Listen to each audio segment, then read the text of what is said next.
Sumpah jealous gila bila tengok rumah corner lot kat bandar Saintex Jasin. Melaka ni. Mana nak dapat vibe rumah ala mansion tapi harga baru RM550,000 sahaja? Seriously, strictly for those yang tengah cari dream home kat Melaka. Lupakan rumah yang cramped dan sesak. Rumah new subsale corner lot semi di kluster 2 tingkat ni memang ultra spacious. Land area dia sahaja dah 3,800 square feet. Manakala built-up size pula 2,012 square feet. Status rumah ni freehold bumi lot. Bila masuk dalam, ada 4 bedrooms, 3 bathrooms dan siap ada 1 balcony khas untuk korang chill layan sunset waktu petang. Memang estetik habis.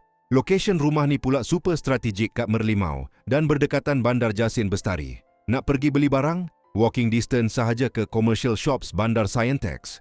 Kalau nak pergi Maidin Bandar Jasin, cuma 8 minit sahaja. Nak akses pendidikan anak-anak atau fasiliti, UiTM Jasin cuma 8 minit, manakala Politeknik Merlimau, sekolah rendah dan sekolah menengah cuma 10 minit dari rumah.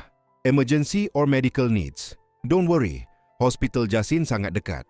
Nak travel outstation pun senang level max sebab cuma 10 minit ke Plaza Tol Jasin dengan direct access ke Lebuh Raya Plus, Lebuh AMJ dan Lebuh Raya SPA, bank, petrol station dan local eateries, semua surrounding area ni sahaja.